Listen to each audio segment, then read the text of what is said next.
Halo gengs, welcome back. Sebelumnya aku ucapkan terima kasih untuk kalian yang sudah klik video ini. Seperti biasanya di channel ini aku akan membahas 3 video creepy serta viral di media sosial. Dan pada hari ini video pertama yang akan aku bahas adalah tentang terlanjur prewed viral TikTok. Video kedua adalah tentang beruang kutub. Video ketiga adalah tentang kisah pakar forensik terhebat di Indonesia. Ya udah, daripada kalian penasaran, kita nggak usah lama-lama, langsung saja kita mulai ke dalam pembahasan videonya berikut ini. Jadi gengs, di video pertama kita diperlihatkan dengan sebuah caption yang viral di TikTok tentang ini gengs, dimana caption tersebut menunjukkan kalimat sudah prewed ternyata jodohnya wong.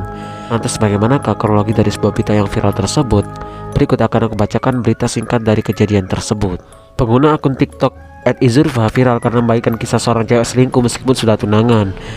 Diduga video TikTok viral itu terjadi di Tulungagung, Jawa Timur jika melihat keterangan unggahan akun @izurfa yang mengupload pertama kali.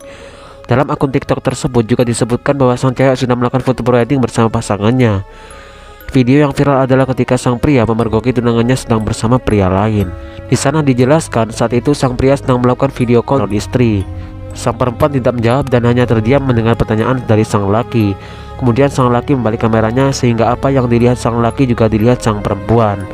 Di situ terlihat bahwa perempuan yang sudah bertunangan tersebut bersama seorang laki-laki lain. Setelah video tersebut viral, ada video lainnya yang menunjukkan kelanjutan dari kisah tersebut. Perempuan yang sudah tunangan tersebut dilaporkan kepada orang tuanya. Sosok ibu yang mengenakan baju berwarna hijau marahi anaknya yang sudah menjadi tunangan seseorang. Video tersebut menjadi viral dan mendapat beragam respon dari netizen alias warganet gengs. Jadi kurang lebih seperti itu saja yang dapat aku sampaikan dari kasus viral ini.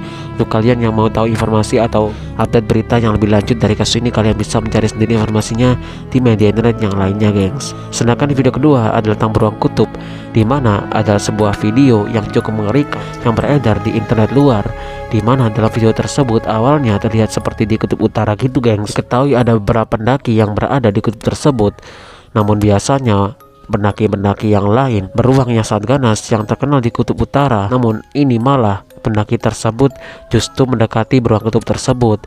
Alhasil beberapa saat kemudian slide video menunjukkan pendaki tersebut dicakar habis wajahnya sampai lukanya mencapai 97%.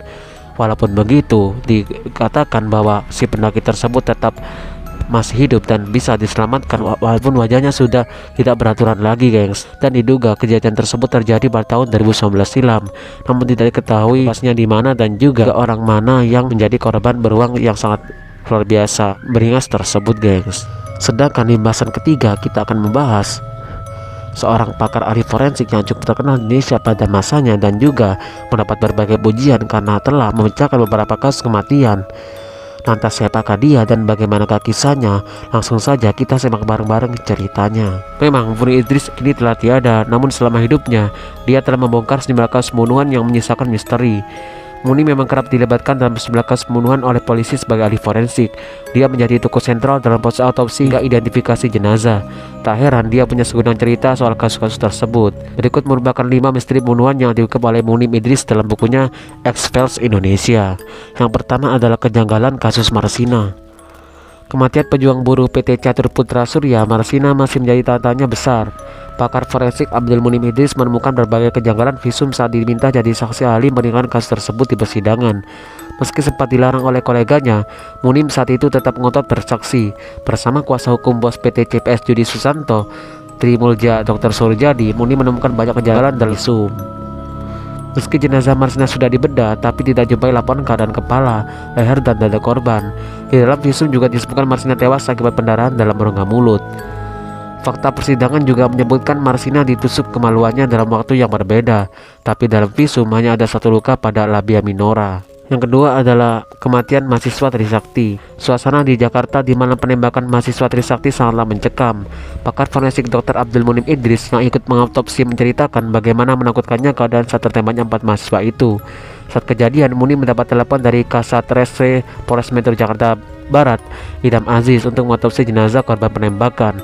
Ia disuruh menunggu di pos polisi Terminal Grogol. Selama menunggu, Munim dihubungi oleh Kapolres Jakarta Barat, Timur Pradopo, dan Kapolda Metro Jaya Hamaminata.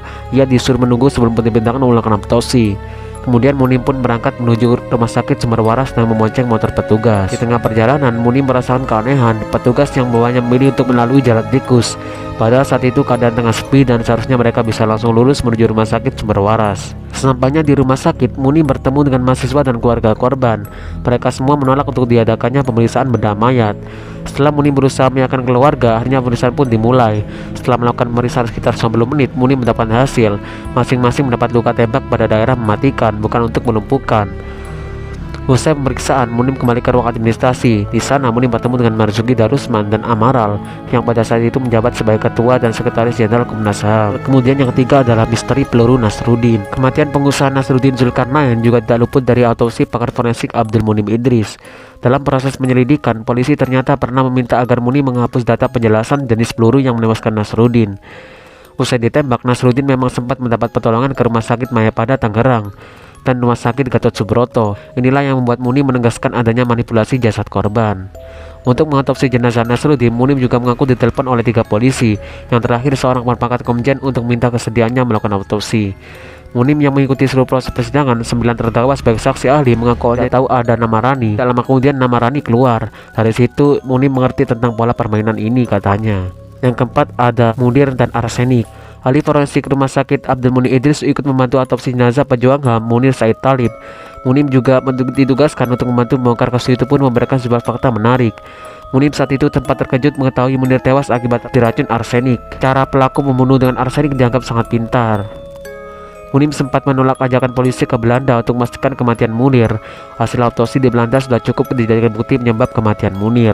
Disinilah banyak ditemukan fakta mengejutkan. Tim polisi sempat berkesimpulan arsenik dituangkan dalam jus. Namun kesimpulan itu ditolak oleh Munim karena arsenik bakal mengendap di air dingin. Ia juga memastikan kerja arsenik hanya itu bisa dirasa hanya dalam 30 menit. Munim juga menduga TPF bentuk Bambang Yudhoyono tidak serius menangani kasus ini. Rapat pertama tim ini malah dipimpin oleh Wakil Direktur Tipikor. Munim dan polisi kemudian mengadakan sejumlah pertemuan di Hotel Niko untuk membahas TKP. Terakhir adalah detik-detik kematian Soekarno. Idris punya versi sendiri perihal meninggalnya Presiden Soekarno. Masa pengasingan Soekarno diduga kuat menjadi penyebab turunnya terus kesehatan sang proklamator kawakan tersebut. Dalam bukunya, Munim memang mengutip pernyataan dari istri Soekarno, Ratna Sari Dewi. Ratna saat itu menyebut Bung Karno meninggal karena terus-menerus diberi obat tidur. Namun Munir sendiri justru lebih setuju dengan dokter yang merawat Soekarno, Dr. Hartanto dan Rahmawati Soekarno Putri. Keduanya kompak mengatakan Soekarno memiliki masalah dengan ginjalnya. Munim juga menilai perlakuan yang diterima Soekarno dalam masa sakitnya itulah menjadi penyebab kematian utamanya, mulai dari pengucilan, dijadikan tahanan rumah, hingga menghilangkan eksistensi Soekarno dari publik adalah contohnya. Jadi kurang lebih seperti itulah keajaiban-keajaiban yang ditorehkan oleh Munir dalam sejarah perkembangan ahli forensik di Indonesia ini, gengs. Jika kalian ada pertanyaan, kalian bisa menambahkannya nanti di kolom komentar, atau bisa ada pendapat, kalian bisa mencoret-coretnya nanti di kolom komentar, gengs. Oke, seperti biasanya di channel ini aku tidak menampilkan videonya karena terlalu sensitif. Untuk itu, jika kalian penasaran dengan videonya, cek aja nanti di pin kolom komentar paling atas yang telah aku sematkan dari video ini. So, aku ucapkan terima kasih untuk kalian yang sudah menonton video ini gak selesai. Mungkin itu aja dari aku. Sehat-sehat terus kalian yang di rumah. Kita ketemu lagi di video selanjutnya. Dan sampai jumpa.